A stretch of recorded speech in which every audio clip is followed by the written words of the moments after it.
ഇവിടെന്ന് പോസ്റ്റൽ പോലീസിന്റെ അടുത്ത് പറഞ്ഞപ്പോൾ അവര് 2 ബോയായും കൊടുത്ത് വിട്ടിട്ട് പറഞ്ഞ് നിങ്ങൾ പോയി രക്ഷപ്പെടുത്തും, ഞങ്ങൾ ആഹാരം കഴിച്ചിട്ട് വരണമെന്ന്. എന്താണ് അന്ന് രാത്രി ശരിക്കും സംഭവിച്ചത്? എൻ്റെ പൊന്നു സുഹൃത്തുക്കളെ, അല്ലെങ്കിലും ദുരന്ത സമയത്ത് ആഹാരം കഴിച്ചുകൊണ്ടിരിക്കുന്ന ആളുകളെ കണ്ട് പരിചയമുള്ള ഉദ്യോഗസ്ഥന്മാർക്ക് ഇങ്ങനെ അല്ലാതെ എന്തായിരിക്കും ഒരു ദുരന്ത മുഖത്ത് പറയാൻ അവർക്ക് വേറെ എന്ത് വാക്കായിരിക്കും ഉണ്ടായിരിക്കുക എന്നാണൊക്കെ നമ്മൾ ഈ ഒരു സമയത്തൊക്കെ ചോദിച്ച് പോകാൻ താല്പര്യപ്പെടുന്നു കേട്ടോ സുഹൃത്തുക്കളെ. 8 ദിവസമായിരിക്കുന്നു കുറച്ച് 3 ആളുകളെ നമ്മുടെ കടലിൽ കാണുന്നതായിട്ട്, 4 ആൾക്കാർ 2 സ്ഥലങ്ങളിലായിട്ട് കടലിൽ കാണുന്നതായിട്ട് 8 ദിവസത്തോളമായിരിക്കുന്നു. 8 ദിവസം കഴിഞ്ഞിട്ടും നമ്മുടെ ഈ സർക്കാരിന് കീഴിലുള്ള ഈ സംവിധാനങ്ങൾക്ക് അവരെ തെരഞ്ഞു പോകണമെന്ന് തോന്നിയിട്ടില്ല. ഒന്ന് ആലോചിച്ച് നോക്കി, സർവ്വസാധാരണക്കാരായിട്ടുള്ള ആ വീട്ടുകാർ അവസാനം എൻ്റെ മകനെയും എൻ്റെ ഭർത്താവിനെയും എൻ്റെ അച്ഛനെയും തിരിച്ചു കിട്ടണമെന്ന് പറഞ്ഞ് പോലീസ് സ്റ്റേഷനിലും മറ്റും വന്ന് സമരം ചെയ്തതിൻ്റെ ഭാഗമായിട്ടാണ് ഒന്ന് തിരയാൻ തയ്യാറായെന്നുള്ളതാണ്. എന്തായാലും അന്ന് കോസ്റ്റൽ പോലീസിനോട് ഇവർ നഷ്ടപ്പെട്ടിട്ടുണ്ട്, അപകടം സംഭവിച്ചിട്ടുണ്ട് എന്ന് പറഞ്ഞപ്പോൾ അവർ കൊടുത്ത ഉത്തരവുണ്ടല്ലോ, അത്ഭുതപ്പെടുത്തുന്നതാണ്, പേടിപ്പെടുത്തുന്നതാണ്. ഒന്ന് കേട്ടു നോക്കൂ. വള്ളക്കാർ പോയി ഇവിടെ പോസ്റ്റൽ പോലീസിന്റെ അടുത്ത് പറഞ്ഞപ്പോൾ അവര് 2 ബോയായും കൊടുത്ത് വിട്ടിട്ട് പറഞ്ഞ് നിങ്ങൾ പോയി രക്ഷപ്പെടുത്തും, ഞങ്ങൾ ആഹാരം കഴിച്ചിട്ട് വരണമെന്ന്. എന്താണ് അന്ന് രാത്രി ശരിക്കും സംഭവിച്ചിരുന്നത്? നമ്മൾ അന്തരീക്ഷം നമ്മൾ തിരിച്ച് കയറിയപ്പോഴാണ് നമുക്ക് ഈ അപകടം സംഭവിച്ചത്. അന്നേരം നമ്മളെ വള്ളം ഉള്ളിന് കരടെടുത്ത് വിട്ട് വള്ളം കല്ല് നമ്മുടെ മുട്ടി കഴിഞ്ഞ് കയറി വരുമ്പോൾ വേക്കിന് കടലിൽ അന്നാ പിടിച്ച് ഇഞ്ചിൽ ഒന്ന് അടിച്ച് ഇഞ്ചിൻ 2 ഓഫായി ആണ് സംഭവിക്കുന്നത്. കല്ലിൽ പോയി ഇടിച്ചാണ് വള്ളം ചരിയുന്നത്. അപ്പൊ 2 പേരും ചരിഞ്ഞാൽ 2 പേരും മടിയുടെ പുറത്തിരുന്നവരാണ് 2 പേരും മറിഞ്ഞ് വെള്ളത്തിൽ പോകുന്നത്. ആ നേരം നമുക്ക് വള്ളം മലത്തിയിട്ട് അവരെ രക്ഷപ്പെടുത്താൻ പറ്റുള്ളൂ. നമ്മൾ വള്ളം മലത്തിട്ട് രക്ഷപ്പെടുത്താൻ ചെല്ലുമ്പോൾ അവര് കടലിന്റെ അടുക്ക് കിടക്കുക. അപ്പൊ നമുക്ക് രക്ഷപ്പെടുത്താൻ പറ്റാത്ത രീതിയിൽ അപ്പൊ അന്നേ തന്നെ വേറെ വള്ളക്കാർ പോയി ഇവിടെ പോസ്റ്റൽ പോലീസിന്റെ അടുത്ത് പറഞ്ഞപ്പോൾ അവര് 2 ബോയായും കൊടുത്ത് വിട്ടിട്ട് പറഞ്ഞ് നിങ്ങൾ പോയി രക്ഷപ്പെടുത്തും, ഞങ്ങൾ ആഹാരം കഴിച്ചിട്ട് വരണമെന്ന്. എങ്ങനെയുണ്ട്? ഇതൊക്കെ പോട്ടെ, നമ്മളെ മുഴുവൻ അത്ഭുതപ്പെടുത്തുന്ന ഏറ്റവും ഗംഭീരമായിട്ടുള്ള കാര്യം എന്ന് വെച്ച് കഴിഞ്ഞാൽ അവരെ ഈ നഷ്ടപ്പെട്ടത് തീർച്ചയാണ്, ഉറപ്പാണ്. ഇവരന്വേഷിക്കാൻ പോയിട്ടില്ല. എന്നാലും അതിന് ഉത്തരവാദിത്തപ്പെട്ടൊരു മന്ത്രിയില്ലേ, അദ്ദേഹം എവിടെയെന്ന് ചോദിക്കുമ്പോഴാണ് ഒരമ്മയുടെ കരച്ചിൽ കൂടി. ഞാൻ ഇതിൻ്റെ മനുഷ്യത്വത്തിന് പുറത്ത് മാത്രമാണ്, ഇതിന് രാഷ്ട്രീയമൊന്നും കലർത്തുന്നില്ല. LDF കേട്ടെ UDF കേട്ടെ ആരുമായിക്കൊള്ളട്ടെ, അവിടെ നഷ്ടപ്പെട്ടത് മനുഷ്യജീവനാണ്. ആ അമ്മയുടെ കരച്ചിൽ കേൾക്കൂ. എനിക്ക് മാത്രമേ ഉള്ളൂ എന്റെ മോനെ കണ്ടെത്തി തരാനുണ്ടെങ്കിൽ. എന്റെ മോനില്ലെന്ന് എനിക്ക് നന്നായിട്ട് അറിയാം. എന്റെ മോനെ എനിക്ക് കിട്ടിയാൽ മാത്രമേ. 8ാമത്തെ ദിവസം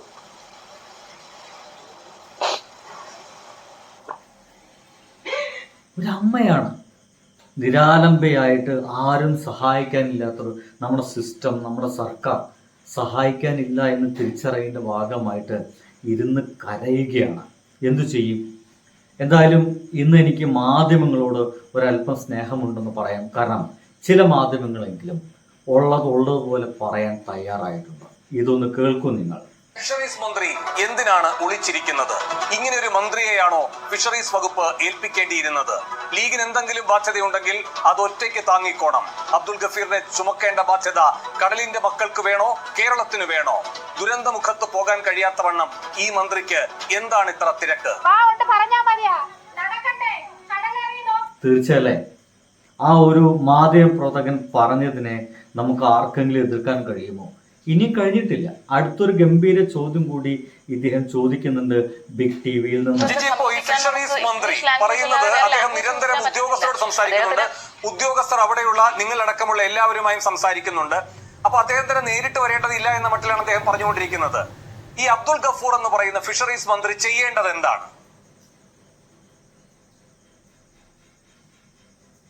ഈ അബ്ദുൽ ഗഫൂർ ആണോ പേര്? അത് തന്നെ എനിക്ക് ഇപ്പോഴാണ് അറിയാം. തീർച്ചയായിട്ടും എനിക്ക് തോന്നുന്നത് ഇങ്ങനത്തെ ഒരു ഫിഷറീസ് മന്ത്രി ഉണ്ട് എന്ന്.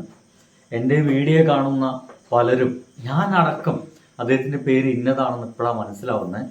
ഇതാണ് അദ്ദേഹത്തിൻ്റെ മുഖമെന്ന് എനിക്കിപ്പോഴാണ് മനസ്സിലാവുന്നത്. കാരണം അങ്ങനത്തെ ഒരാൾ നമുക്ക് ആരും തിരിച്ചറിയപ്പെടുന്നില്ല എങ്കിൽ അതിന് മാത്രം തക്കതായിട്ടുള്ള ഒന്നും അദ്ദേഹം ചെയ്യുന്നില്ല എന്നുള്ളതാണ്. നോക്കൂ, ഇതിന് ഉത്തരവാദിത്തപ്പെട്ട മന്ത്രി ഇപ്പോഴും AC മുറിയിൽ ഇരിക്കുക എന്നല്ലാതെ അവിടുത്തെ ഇറങ്ങിയിട്ട് ആ ഒരു ആളുകളെ മുമ്പിലേക്ക് എത്താൻ പോലും അദ്ദേഹം തയ്യാറല്ല എന്നുള്ളതാണ്. എന്തിനാണ് കടലിൻ്റെ മക്കളെ ഇങ്ങനെ പേടിക്കുന്നത് ഇവർ? ചിലർക്കെന്നല്ല ആർക്കും ഇങ്ങനെ ഒരു ഫിഷറീസ് മന്ത്രി ഉണ്ടെന്നുള്ള കാര്യം അറിയില്ല എന്നുള്ളതാണ് എനിക്ക് പറയാനുള്ളത്. അതിൽ കൂടുതലായിട്ടും എനിക്ക് അദ്ദേഹത്തിനെ പറ്റി സംസാരിക്കാൻ താല്പര്യമില്ല. കാരണം ഒരു എക്സാം എഴുതി പാസ്സായല്ല അദ്ദേഹം അവിടെ ഇരിക്കുന്നത്. ഒരു കളക്ടറിന് ഇത് പറയാം ഈ ഡയലോഗ്. പക്ഷെ അദ്ദേഹത്തിനെ ആൾക്കാർ സെലക്ട് ചെയ്ത് മെമ്പേഴ്സ് വോട്ട് ചെയ്ത് അവിടെ എത്തിയിരിക്കുന്നതാണ്. ജനങ്ങളിൽ ഇറങ്ങി പ്രവർത്തിക്കാൻ, ജനങ്ങളുടെ പ്രവർത്തനങ്ങൾ അറിയാൻ, ജനങ്ങളുടെ അവസ്ഥ. നമ്മൾ പലപ്പോഴും പറയാറുണ്ട്, നിങ്ങൾ ആരൊക്കെയാണ് ജയിപ്പിച്ചുവിട്ടത്, എന്തിനാണ് ജയിപ്പിച്ചുവിട്ടത് എന്നൊക്കെ പലപ്പോഴും ചോദിക്കാറുണ്ട്. ഈ ചോദ്യങ്ങളൊക്കെ നമ്മൾ തമാശയ്ക്കും അല്ലാതെയും ചോദിച്ചു പോകാറുണ്ട്. പലപ്പോഴും നമ്മൾ തിരഞ്ഞെടുക്കുന്ന ആരുമാവട്ടെ നമ്മുടെ പ്രതിനിധികളാണ്. നമുക്ക് വേണ്ടി സെർവ് ചെയ്യാൻ വേണ്ടി നമ്മൾ ഒരാളെ സെലക്ട് ചെയ്തിരിക്കുകയാണ്. അവർ നമുക്ക് വേണ്ടിയിട്ട് സർവീസ് ചെയ്യേണ്ടതാണ്. അത് ചെയ്തിട്ടില്ലെങ്കിൽ നിരന്തരം ചോദിക്കുകയും തന്നെ വേണമെന്നുള്ളതാണ്. ഇവിടെ സംഭവിച്ചു പോകുന്നത്, ജനങ്ങൾ ഇപ്പോഴെങ്കിലും ഒരല്പം ബോധ്യത്തിലേക്ക് എത്തുമെന്നാണ് വിചാരിക്കുന്നത്.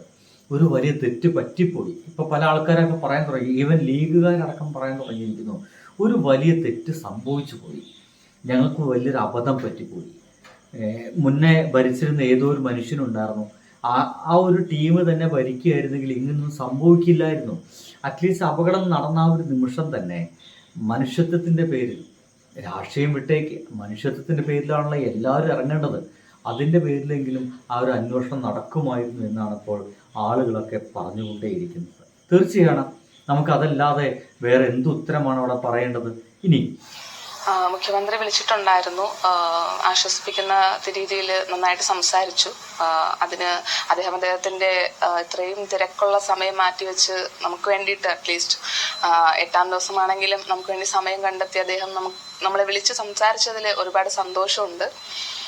പക്ഷേ നമുക്ക് വേണ്ടത് ആശ്വാസവാക്കുകളെക്കാൾ ഉപരി നമുക്കൊരു സൊല്യൂഷനാണ് വേണ്ടത്. എത്ര ബോൾഡായിട്ടാണ് ആ പെൺകുട്ടി സംസാരിക്കുന്നത് നോക്കി. ഇപ്പോൾ അവരെ വിളിച്ച് തെറി പറഞ്ഞുകൊണ്ടിരിക്കുകയാണ്. ആ പെൺകുട്ടിക്ക് താഴെ, ഈ ഒരു ഇത്തരം വീഡിയോസുകൾക്ക് താഴെ കോൺഗ്രസ് അണികളുടെ തെറികളാണ് നിറഞ്ഞുകൊണ്ടിരിക്കുന്നത്. നമുക്ക് നമ്മുടെ സിസ്റ്റം പ്രവർത്തിക്കുന്നില്ലെങ്കിൽ അതിനെതിരെ ആരെങ്കിലും ഒരാളെ ശബ്ദം ഉയർത്തി കഴിഞ്ഞാൽ അവർക്കെതിരെ തെറി വിളിച്ചിട്ട് എന്താണ് ഇത്ര വലിയ കാര്യമുള്ളത്? അതിപ്പോൾ പിണറായി വിജയൻ ഭരിക്കുന്ന കാലമായാലും VD സതീശൻ ഭരിക്കുന്ന കാലമായാലും സിസ്റ്റം നേരം പോലെ പ്രവർത്തിക്കുന്നെങ്കിൽ ആളുകൾ വിമർശിക്കുക തന്നെ ചെയ്യും. അത് വിമർശിക്കണം. ഇതൊരു ജനാധിപത്യ രാജ്യമായതുകൊണ്ട്, ജനാധിപത്യ വ്യവസ്ഥയാണ് ഇവിടെ ഉള്ളത് എന്നതിനാൽ അത്തരം വിമർശനങ്ങളൊക്കെ ഉൾക്കൊള്ളാനുള്ള ഒരു മനസ്സുകൂടി ഉണ്ടാവണമെന്നുള്ളതാണ്. ഈ നിലവിളികൾ നമ്മുടെ നെഞ്ച് കലക്കുന്നതാണ്. അധികാരത്തിന്റെ ഏത് ആകാശക്കോട്ടയിൽ കഴിഞ്ഞാലും അതിന്റെ അലയൊലികളിൽ നിന്ന് ആർക്കും രക്ഷ നേടാനാകില്ല. കാറും കോറുമിളക്കിയ തിരമാലകൾക്ക് മുകളിലൂടെ നിത്യവൃത്തിക്കായി പോയ 3 പേരുടെ മടങ്ങിവരവിന് തീരത്ത് കാത്തിരിക്കുന്നവരുടെ ഉള്ളിലെ വേവ് രോഷമായി പുറത്തു വന്നതാണ് ഇന്ന് നമ്മൾ കണ്ടത്. നീണ്ടകരയിലെ ഗൗതം.